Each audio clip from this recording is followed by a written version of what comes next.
नमस्कार, स्वागत है आप सभी का दर्श न्यूज में। बिहार झारखंड से लेकर देश दुनिया की टॉप खबरों के साथ मैं दिव्यांशु। खबरों की तरफ विस्तार से बढ़ेंगे, लेकिन सबसे पहले एक नजर हेडलाइंस पर। रामलला की भव्य प्रतिमा की पहली तस्वीर आई सामने। सीएम योगी आदित्यनाथ ने अयोध्या में कामकाज का लिया जायजा। महाराष्ट्र सरकार ने 22 जनवरी को सार्वजनिक अवकाश की घोषणा की। पीएम मोदी ने बेंगलुरु में 1600 करोड़ रुपए की लागत वाली Boeing engineering and technology centre का किया उद्घाटन। महाराष्ट्र के सोलापुर में भी कई योजनाओं का किया उद्घाटन और शिलान्यास। बिहार में शिक्षा विभाग के अपर मुख्य सचिव के पाठक छुट्टी से लौटे, आते ही संभाला शिक्षा विभाग का काम। बिहार में मचा सियासी घमासान, मांझी के दावों को अशोक चौधरी ने दी हवा। बोले अमित शाह ने कभी नहीं कहा एनडीए का दरवाजा नीतीश के लिए है बंद। बिहार में जारी सियासी घमासान के बीच ईडी की टीम नोटिस लेकर पहुंची राबड़ी आवास। बढ़ सकती है लालू परिवार की मुश्किलें। रांची में सीएम हेमंत सोरेन के समर्थन में उतरा आदिवासी समाज, राजभवन तक किया मार्च। अब खबरें विस्तार से।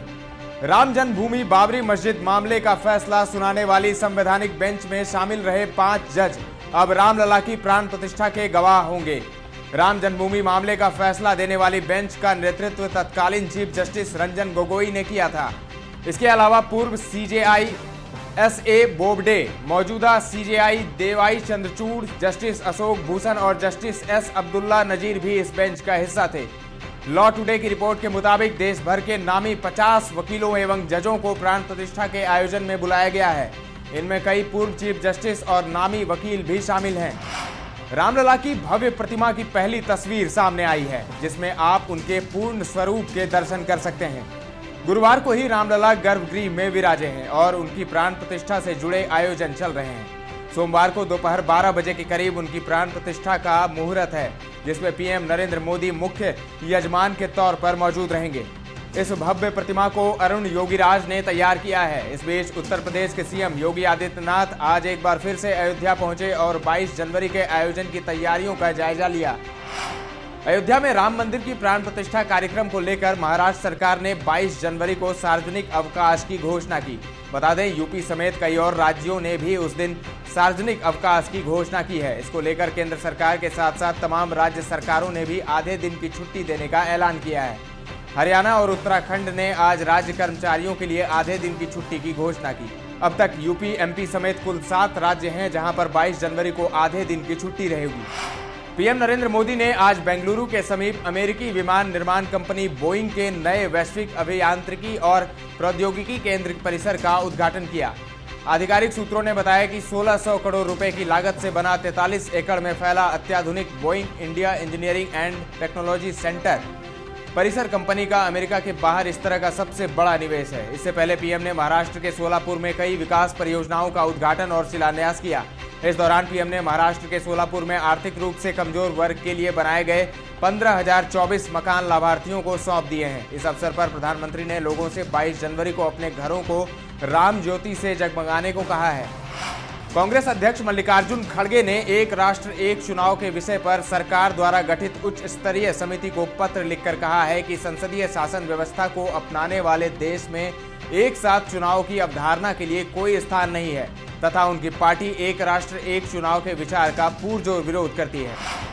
दिल्ली एक्साइज पॉलिसी केस मामले में राउज एवेन्यू कोर्ट ने सीबीआई से जांच की ताजा स्टेटस रिपोर्ट मांगी है। अदालत ने आप नेता मनीष सिसोदिया और अन्य आरोपी व्यक्तियों की न्यायिक हिरासत भी 5 फरवरी तक बढ़ा दी है।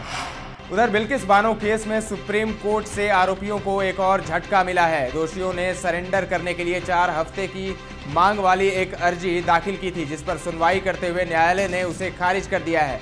सुप्रीम कोर्ट ने सभी आरोपियों को 21 जनवरी तक सरेंडर करने के लिए कहा है। बिहार के बहुचर्चित आईएएस ऑफिसर और राज्य सरकार के अपर मुख्य सचिव के पाठक 11 दिन की छुट्टी के बाद काम पर लौट आए हैं और आते ही शिक्षा विभाग का काम संभाल लिया है। पाठक ने आज पटना लौटने के बाद शिक्षा विभाग पहुंचकर विभाग के अपर मुख्य सचिव पद का चार्ज फिर से ले लिया और काम शुरू कर दिया। पाठक ने लंबे अवकाश पर जाने के लिए सरकार के निर्देश पर एसीएस पद का प्रभार त्याग दिया था। पाठक की छुट्टी के दौरान विभाग के सचिव वैद्यनाथ यादव अपर मुख्य सचिव के प्रभार में थे। पूर्व सीएम जीतन राम मांझी ने 25 जनवरी तक बिहार में भूचाल पैदा करने वाले सियासी बदलाव की बात कही है। अब नीतीश कुमार के करीबी मंत्री अशोक चौधरी ने मांझी की अटकलों को हवा दे दी है।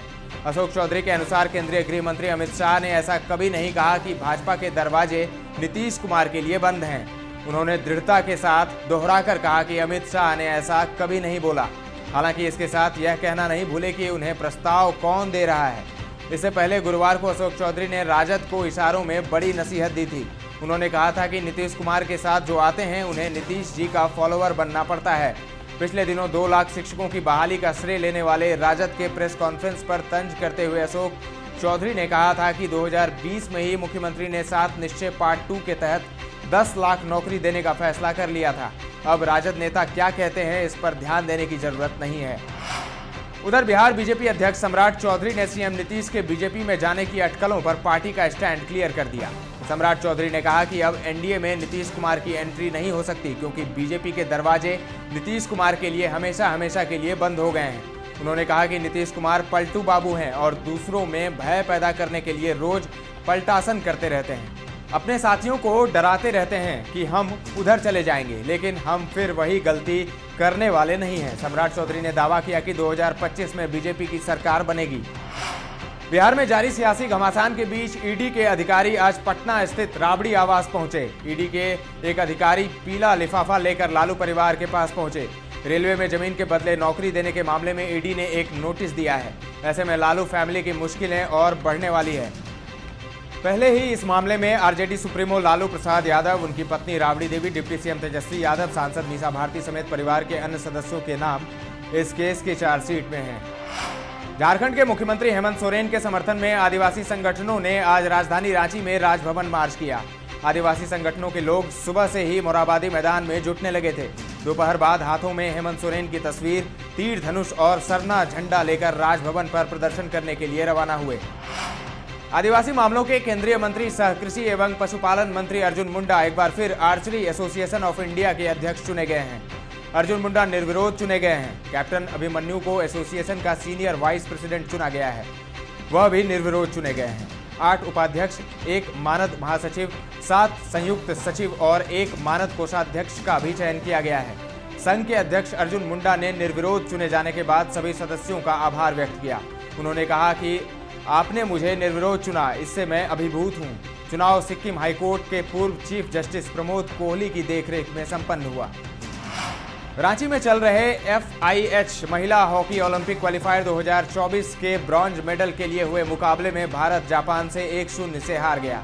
इससे पहले गुरुवार को सेमीफाइनल में भारत को जर्मनी से हार का सामना करना पड़ा था, लेकिन भारत के पास आज का मुकाबला जीतकर ओलंपिक में क्वालिफाई करने का मौका था। लेकिन भारतीय महिला टीम जापान से भी हार गई। मैच के शुरुआत में ही जापान को पहला पेनल्टी कॉर्नर मिला और उसने उसे गोल में बदलकर जीत हासिल की। 8 देशों के बीच हुए मुकाबलों में 3 देश जर्मनी, संयुक्त राज्य अमेरिका और जापान ने ओलंपिक का टिकट कटा लिया है। भारतीय ऑफ स्पिनर आर अश्विन ने रिंकू सिंह की तारीफ करते हुए उन्हें बाएं हाथ का MS धोनी जैसा बताया है। अश्विन ने बेंगलुरु T20I में अफगानिस्तान के खिलाफ निचले क्रम में सधी हुई बल्लेबाजी के लिए युवा बल्लेबाज की प्रशंसा की। हालांकि अश्विन ने स्पष्ट किया कि रिंकू और धोनी के बीच कोई तुलना नहीं है। उन्होंने कहा कि बाएं हाथ के बल्लेबाज ने अपने शांत और संयमित व्यवहार से कई लोगों को प्रभावित किया है, जिसके लिए पूर्व भारतीय कप्तान MS धोनी जाने जाते हैं। अब बात मौसम के मिजाज की। बिहार में ठंड और बढ़ेगी। घने कोहरे से भी राहत मिलने के आसार नहीं है। मौसम विभाग ने 19 से 24 जनवरी तक राज्य भर में शीत दिवस का अलर्ट जारी किया है। अगले 5 दिनों तक घने कोहरे के आसार हैं। न्यूनतम तापमान में 2 से 3 डिग्री सेल्सियस तक गिरावट हो सकती है। अधिकतम तापमान में कोई विशेष परिवर्तन नहीं होगा। पटना सहित अधिकतर जिलों में आज भीषण शीत दिवस और घना कोहरा का अलर्ट जारी किया गया है। झारखंड की बात करें तो बीते दिन हुई बारिश के बाद ठंड में इजाफा हुआ है। अभी कुछ दिन और ठंड से राहत मिलने की उम्मीद नहीं है। दर्श न्यूज के इस बुलेटिन में फिलहाल इतना ही, लेकिन खबरों का सिलसिला लगातार जारी है। देखते रहे दर्श न्यूज।